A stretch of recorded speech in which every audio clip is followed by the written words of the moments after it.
أعوذ بالله من الشيطان الرجيم. بسم الله الرحمن الرحيم.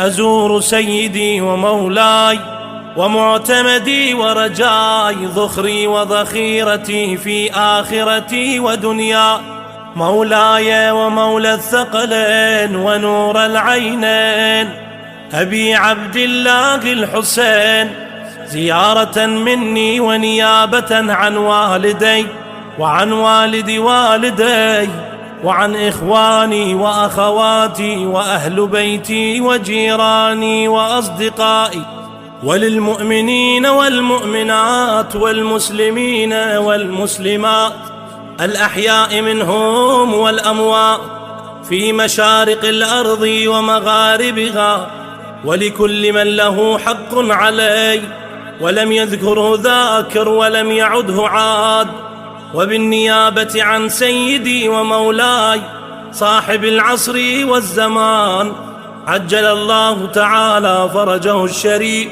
قربة طاعة إلى الله تعالى.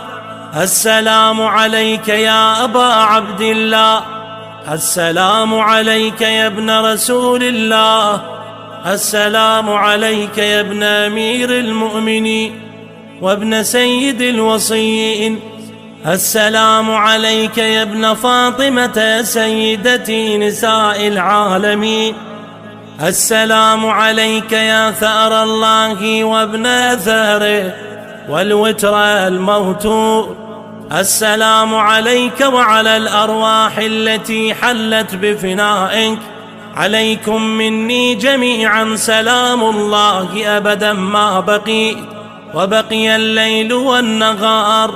يا أبا عبد الله، لقد عظمت الرزية وجلت وعظمت المصيبة بك علينا وعلى جميع أهل الإسلام، وجلت وعظمت مصيبتك في السماوات على جميع أهل السماوات، فلعن الله أمة أسست أساس الظلم والجور عليكم أهل البيت، ولعن الله أمة دفعتكم عن مقامكم وأزالتكم عن مراتبكم التي رتبكم الله فيها، ولعن الله أمة قتلتكم، ولعن الله الممهدين لهم بالتمكين من قتالكم.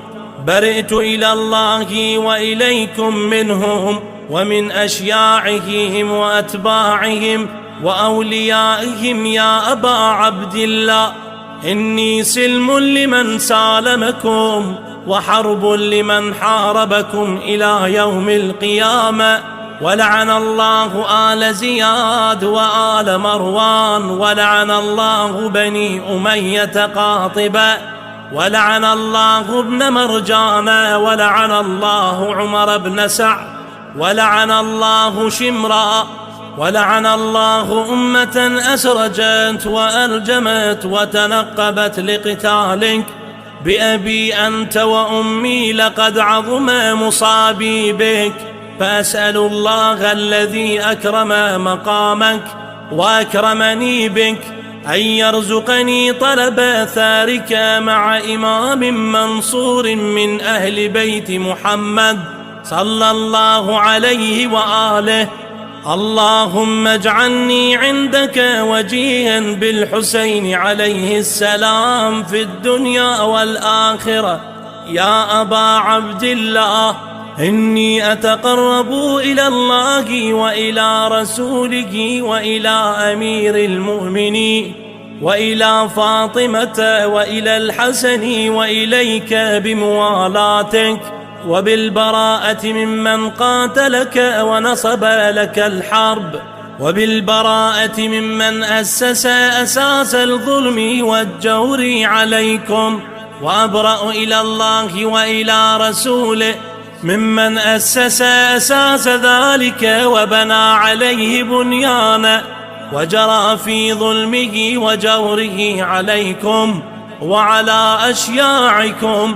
برئت إلى الله وإليكم منهم، وأتقرب إلى الله ثم إليكم بموالاتكم وموالاة وليكم والبراءة من أعدائكم والناصبين لكم الحرب، وبالبراءة من أشياعهم وأتباعهم. إني سلم لمن سالمكم، وحرب لمن حاربكم، وولي لمن والاكم، وعدو لمن عاداكم. فأسأل الله الذي أكرمني بمعرفتكم ومعرفة أوليائكم ورزقني البراءة من أعدائكم أن يجعلني معكم في الدنيا والآخرة، وأن يثبت لي عندكم قدم صدق في الدنيا والآخرة، وأسأله أن يبلغني المقام المحمود لكم عند الله، وأن يرزقني طلب ثاري مع إمام هدى ظاهر ناطق بالحق منكم. وأسأل الله بحقكم وبالشأن الذي لكم عنده أن يعطيني بمصابي بكم أفضل ما يعطي مصابا بمصيبته، مصيبة ما أعظمها وأعظم رزيتها في الإسلام وفي جميع السماوات والأرض. اللهم اجعلني في مقامي هذا ممن تناله منك صلوات ورحمة ومغفرة. اللهم اجعل محياي محيا محمد وآل محمد، ومماتي ممات محمد وآل محمد. اللهم إن هذا يوم تبركت به بنو أمية وابن آكلة الأكباد اللعين ابن اللعين، على لسانك ولسان نبيك صلى الله عليه وآله في كل موطن وموقف وقف فيه نبيك صلى الله عليه وآله. اللهم لعن أبا سفيان ومعاوية ويزيد بن معاوية، عليهم منك اللعنة أبد الآبدين. وهذا يوم فرحت به آل زياد وآل مروان بقتلهم الحسين صلوات الله عليه. اللهم فضاعف عليهم اللعن منك والعذاب الأليم. اللهم إني أتقرب إليك في هذا اليوم وفي موقفي هذا وأيام حياتي بالبراءة منهم واللعنة عليهم وبالموالاة لنبيك وآل نبيك عليه وعليهم السلام. اللهم لعن أول ظالم ظلم حق محمد وآل محمد وآخر تابع له على ذلك. اللهم لعن العصابة التي جاهدت الحسين وشايعت وبايعت وتابعت على قتله. اللهم لعنهم جميعا.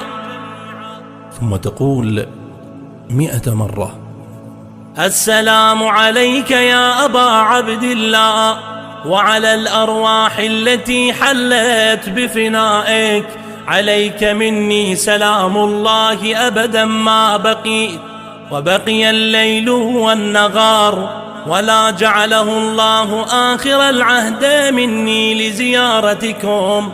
السلام على الحسين وعلى علي بن الحسين وعلى أولاد الحسين وعلى أصحاب الحسين. اللهم خص أنت أول ظالم باللعن مني، وابدأ به أولا ثم الثاني والثالث والرابع. اللهم لعن يزيد خامسا، والعن عبيد الله بن زياد وابن مرجان وعمر بن سعد وشمرا وآل أبي سفيان وآل زياد وآل مروان إلى يوم القيامة. ثم تسجد وتقول: الله